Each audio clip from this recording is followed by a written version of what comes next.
नमस्कार। आपका अखबार के इस अंक में आपका स्वागत है। मैं हूं प्रदीप सिंह। चुनाव किसी भी राजनीतिक दल की सबसे बड़ी परीक्षा होती है और इस परीक्षा में नंबरिंग या इस परीक्षा का जो परीक्षक होता है वो मतदाता होता है। वो तय करता है कि किस पार्टी को कितने नंबर दिए जाए, यानी कितने प्रतिशत वोट दिए जाए, कितनी सीटें दी जाए। हमारे देश में जो सिस्टम है वो फर्स्ट पास द पोल है, यानी FPTP सिस्टम है। यानी यहाँ जो वोट प्रतिशत है वो एकेडमिक बहस के लिए ज़्यादा है और पार्टी के अंदरूनी कंजम्पशन के लिए ज़्यादा है कि कहाँ वोट कम मिले, कहाँ ज़्यादा मिले, कहाँ बढ़ा सकते हैं, कहाँ और क्या काम करने की ज़रूरत है। लेकिन सरकार जो बनती है वो किस पार्टी को कितनी सीटें मिली हैं इसके आधार पर बनती है। वोट शेयर के आधार पर सरकार नहीं बनती है। इसलिए सभी पार्टियों की कोशिश होती है कि ज़्यादा से ज़्यादा सीटें जीते, या कम से कम जो बहुमत का आंकड़ा है विधानसभा में या जब लोकसभा का हो रहा हो तो लोकसभा में उस बहुमत के आंकड़े को पार करें। ये जो है मिनिमम एक तरह से कह लीजिए थ्रेशोल्ड है अगर आप सत्ता में आना चाहते हैं, सरकार बनाना चाहते हैं। इसलिए 4 राज्यों में जो चुनाव विधानसभा के होने जा रहे हैं, तमिलनाडु, पश्चिम बंगाल, केरलम और असम, इसमें जो है ऐसा नहीं है कि किन्हीं 2 पार्टियों के बीच में चारों राज्यों में मुकाबला हो रहा हो।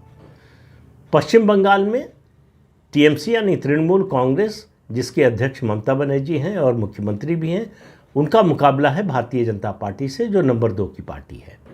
वैसे कहने को तो पश्चिम बंगाल में CPM यानी लेफ्ट फ्रंट और कांग्रेस भी हैं, लेकिन उनका इस चुनावी रेस में कहीं कोई स्थान नहीं है। इस समय जो विधानसभा है उसमें उनका एक भी सदस्य नहीं है। हालांकि ये अलग बात है कि दोनों पार्टियां मिलकर 64 साल 64 ईयर्स सत्ता में रह चुकी हैं पश्चिम बंगाल में। तो मतदाता जब बदलता है, उसका मन बदलता है, तो क्या करता है, इसका ये उदाहरण है। तो पश्चिम बंगाल में कांग्रेस पार्टी का कुछ नहीं है। दूसरा राज्य तमिलनाडु। तमिलनाडु एक ऐसा प्रदेश है जो गठबंधन की राजनीति वाला प्रदेश है। किसी पार्टी को वहाँ स्पष्ट बहुमत नहीं मिलता। 1967 से आज तक किसी पार्टी को बहुमत नहीं मिला है, गठबंधन को बहुमत मिलता है और वो बदलता रहता है। तो क्या इस बार बदलेगा, ये एक सवाल है। कांग्रेस पार्टी वहाँ फ्रिंज प्लेयर है जैसे भारतीय जनता पार्टी है। DMK का जनाधार ज़्यादा बड़ा है, तो उसके पास वोट शेयर ज़्यादा है, उसके पास संगठन ज़्यादा मजबूत है। उसके साथ गठबंधन में कांग्रेस पार्टी चुनाव लड़ती है। पिछली बार 25 सीटें दी थी। कुल 234 सीटें हैं तमिलनाडु में, उसमें से 25 DMK ने कांग्रेस को दी थी, इस बार 28 दी है। और बड़ा दबाव बनाने के बाद कांग्रेस के एक राज्यसभा की सीट देने का वादा किया है। तो कांग्रेस पार्टी तमिलनाडु में कोई बड़ा प्लेयर नहीं है और भारतीय जनता पार्टी की भी वही स्थिति है। NDA का घटक दल है भाजपा, लेकिन वहाँ बड़ा प्लेयर जो है वो अन्ना द्रमुक है। अन्ना द्रमुक और उसके साथ और जो छोटी पार्टियाँ हैं उन्हीं के साथ भारतीय जनता पार्टी है। तो यहाँ भी भाजपा और कांग्रेस का सीधा मुकाबला नहीं है। तीसरे राज्य की बात करें, केरल में भी स्थिति यह है कि गठबंधन की जीत होती है। कभी लेफ्ट डेमोक्रेटिक फ्रंट जिसका नेतृत्व CPM करती है और कभी यूनाइटेड डेमोक्रेटिक फ्रंट जिसका नेतृत्व कांग्रेस पार्टी करती है। 30-35 सालों के इतिहास में पहली बार हुआ पिछले चुनाव में, यानी 2021 के विधानसभा चुनाव में, जब CPM दोबारा लगातार दूसरी बार सत्ता में आ गई। कांग्रेस पार्टी सत्ता में वापस नहीं लौट पाई। केरलम में जो दोनों गठबंधन हैं उनके बीच वोट प्रतिशत का अंतर 1%, 1.5%, 2% ऐसे रहता है। यानी थोड़ा सा भी वोट इधर से उधर खिसका तो सत्ता बदल सकती है। इस समय बहुत से लोगों को उम्मीद थी, और कांग्रेस को सबसे ज़्यादा, कि कांग्रेस सत्ता में आ सकती है, क्योंकि लगातार 2 बार की एंटी इनकम्बेंसी है पिनराई विजयन जो मुख्यमंत्री हैं उनके खिलाफ। लेकिन कांग्रेस के अंदर जो झगड़ा है उससे ये उम्मीद लगातार धूमिल होती जा रही है कि कांग्रेस सत्ता में आ सकती है। लेकिन अभी चुनाव के नतीजे के बारे में कुछ कह नहीं सकते। चौथा राज्य है असम। असम में तरुण गोगोई जो कांग्रेस के बहुत बड़े नेता थे, वो लगातार 3 बार सत्ता में रहे और 2011 में वो आखिरी बार जीते थे। उनकी हार के बाद कांग्रेस पार्टी सत्ता में लौट नहीं पाई। BJP लगातार 2 बार से वहाँ सत्ता में है और तीसरी बार भी सत्ता में आती हुई दिखाई दे रही है। याद रखिए 2011 के चुनाव में भारतीय जनता पार्टी को सिर्फ 5 सीटें मिली थी। असम में कुल 126 विधानसभा सीटें, सिर्फ 5 सीटें मिली थी। 2016 के विधानसभा चुनाव में भारतीय जनता पार्टी को अपने गठबंधन के साथियों के साथ 75 सीटें मिली। ये इतनी बड़ी छलांग जो भारतीय जनता पार्टी ने लगाई, उसके बाद पीछे मुड़कर नहीं देखा। 2021 के चुनाव में उसकी सीटों की संख्या और बढ़ गई, गठबंधन के साथियों की सीटों की संख्या बढ़ गई। कांग्रेस पार्टी तब से उठ नहीं पाई है। लेकिन आज मैं 2 राज्यों की खास तौर से बात कर रहा हूँ, असम और केरलम। क्या वजह है, दोनों में ऐसी क्या बात है जिसकी वजह से बात कर रहा हूँ। असम और केरलम 2 ऐसे राज्य हैं जहां राहुल गांधी कांग्रेस, अब वो कांग्रेस नहीं रही है, ये राहुल गांधी की कांग्रेस है। राहुल गांधी के सिपह सालार, उनके करीबी, उनके कहें सेनापति या उनकी कोठरी के सदस्य, उनके प्रिय केरलम में केसी वेणुगोपाल, हालांकि उनको मुख्यमंत्री के उम्मीदवार के रूप में उनके नाम की घोषणा नहीं हुई है, लेकिन वो मानकर चल रहे हैं कि सत्ता आई तो वो मुख्यमंत्री होंगे। केरलम में कांग्रेस पार्टी के मुख्यमंत्री पद के कई उम्मीदवार हैं। कांग्रेस को डर है, राहुल गांधी को डर है, अगर केसी वेणुगोपाल का नाम घोषित कर दिया मुख्यमंत्री पद के लिए तो फिर शशि थरूर अलग हो सकते हैं। शशि थरूर का भी वहाँ प्रभाव है और शशि थरूर को दूसरा माना जाता है मुख्यमंत्री पद का दावेदार। उसके अलावा वी सतीशन हैं जो प्रदेश अध्यक्ष हैं, उनको भी मुख्यमंत्री पद का दावेदार माना जाता है। उसके अलावा जो लोग अपने को दावेदार मानते हैं वो भी है। तो कांग्रेस का घर केरलम में बटा हुआ है।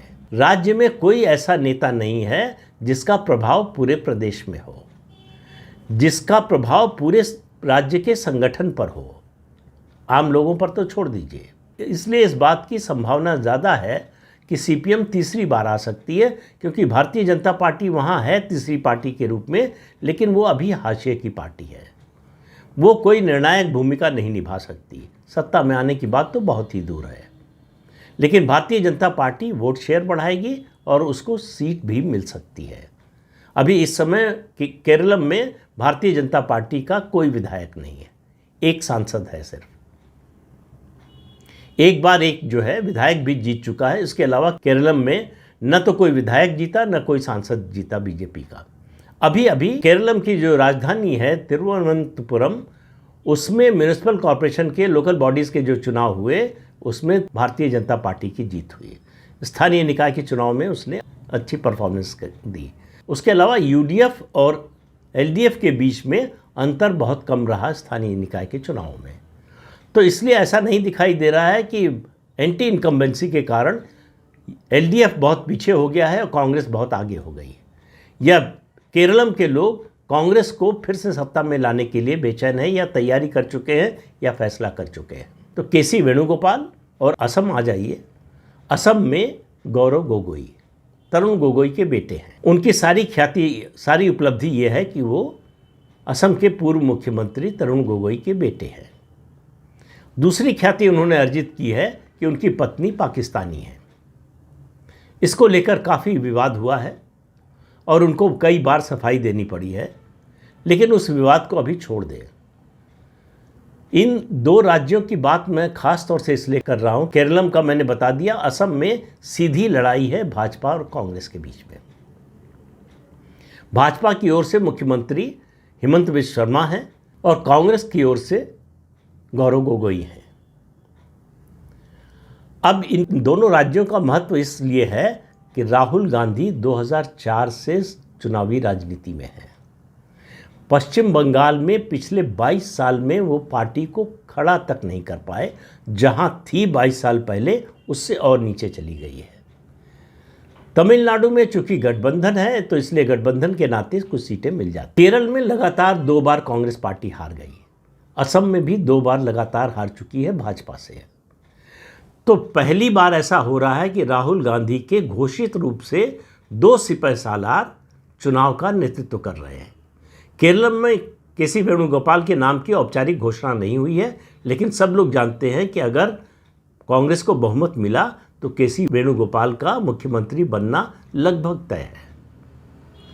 अब सवाल यह है कि इन दोनों राज्यों में राहुल गांधी के जो सिपह सालार हैं वो चुनाव हार जाते हैं। इस नतीजे का असर किस पर होगा ज़्यादा, उनके सिपह सालारों यानी किसी वेणुगोपाल और गौरव गोगोई पर या राहुल गांधी पर। याद रखिए कि इस समय केरलम में खास तौर से कांग्रेस का बड़ा जोर है। राहुल गांधी यहाँ से वायनाड सीट से सांसद रह चुके हैं और उनकी बहन प्रियंका वाड्रा गांधी इस समय वायनाड से लोकसभा की सदस्य हैं। इसके अलावा असम की प्रभारी प्रियंका वाड्रा गांधी हैं। तो ये पूरा चुनाव, क्योंकि कांग्रेस का ये 4 राज्यों में पश्चिम बंगाल और तमिलनाडु में कोई मतलब नहीं है, मतलब है तो असम और केरलम में। दोनों राज्यों में गांधी परिवार का जो नया नेतृत्व है, अभी हालांकि राहुल गांधी को नया नेतृत्व कहना भी नए की बेइज्जती ही होगी। जो व्यक्ति 22 साल से संसदीय राजनीति में हो उसको नया कैसे कहा जा सकता है। लेकिन आप मानकर चलिए कि केरल का जिम्मा एक तरह से राहुल गांधी पर या उनके सिपह सालार पर, जिसको मान लीजिए, और असम का जिम्मा गौरव गोगोई जो उनके सिपह सालार हैं और उसके अलावा उनकी बहन प्रियंका वाड्रा गांधी पर है। तो ये जो मैंडेट होगा इन 2 राज्यों का, ये राहुल गांधी की कांग्रेस पर होगा। एक तरह का रेफरेंडम जैसा होगा कि राहुल गांधी की एक्सेप्टेंस कुछ बची है या ख़त्म हो गई। अगर केरलम और असम दोनों कांग्रेस हार जाती है तो आप मानिए कि 4 मई और राहुल कांग्रेस गई। इसके बाद से कांग्रेस के अंदर से राहुल गांधी के नेतृत्व को लेकर सवाल उठेंगे। मैं ये नहीं कह रहा हूँ कोई बगावत हो जाएगी, कांग्रेस में टूट हो जाएगी, ऐसा कुछ नहीं होने वाला है, क्योंकि ये असंतोष जो है वो धीमी आंच पर पकने वाला पकवान होता है, बहुत धीरे धीरे पकता है। वो तेज़ आंच पर या तेज़ भट्टी पर पकने वाला नहीं होता है। अचानक कुछ हो जाए तो अलग बात होती है, वरना ये धीरे धीरे, असंतोष धीरे धीरे बढ़ता है, उसकी गर्मी धीरे धीरे बढ़ती है। असम और केरलम का विधानसभा चुनाव का नतीजा तय करेगा कि राहुल गांधी का राजनीतिक भविष्य क्या होगा और उनकी बहन प्रियंका वाड्रा गांधी का भी राजनीतिक भविष्य क्या होगा। तो अब ये जो कांग्रेस बची है ये राहुल कांग्रेस है और राहुल कांग्रेस का भविष्य ये 2 राज्यों के विधानसभा चुनाव के नतीजे तय करेंगे। और इसलिए भी कि इन 2 राज्यों में 2 अलग अलग तरह की लड़ाई है। असम में सीधे भाजपा से लड़ाई है और केरलम में अपने इंडी गठबंधन के साथी दल सीपीएम से लड़ाई है। तो न तो गठबंधन के साथ हैं और न तो भाजपा के खिलाफ मजबूत होते हुए दिखाई दे रहे हैं। असम की बात करें तो राहुल गांधी अगर इनमें से एक भी जीतते हैं, खास तौर से उनके लिए केरलम जीतना बहुत महत्वपूर्ण है, क्योंकि सीपीएम का तीसरी बार केरलम में सरकार बनाने का मतलब होगा कि कांग्रेस पार्टी के पतन की तेज शुरुआत हो जाएगी।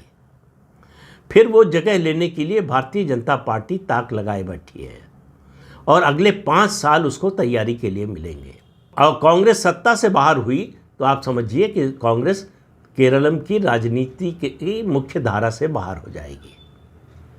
लेकिन असम में स्थिति दूसरी है। असम में चूंकि 2 ही पार्टियां हैं, इसलिए कांग्रेस हार भी जाएगी तो भी जो है हाशिए की पार्टी ही सही, वो प्रासंगिक राजनीतिक रूप से बनी रहेगी। तो इन 2 राज्यों से तय होगा राहुल कांग्रेस का भविष्य। तो इंतज़ार कीजिए 4 मई का। 4 मई को भारत के 2 राज्यों के मतदाता बताएंगे कि वो राहुल गांधी का राजनीतिक भविष्य किस रूप में देखते हैं। तो इस अंक में इतना ही। अगले अंक में फिर मिलेंगे किसी नए मुद्दे के साथ। तब तक के लिए अनुमति दीजिए। आपसे अनुरोध है कि ये चैनल देखिए, शेयर कीजिए, लाइक कीजिए और सब्सक्राइब जरूर कीजिए। नमस्कार।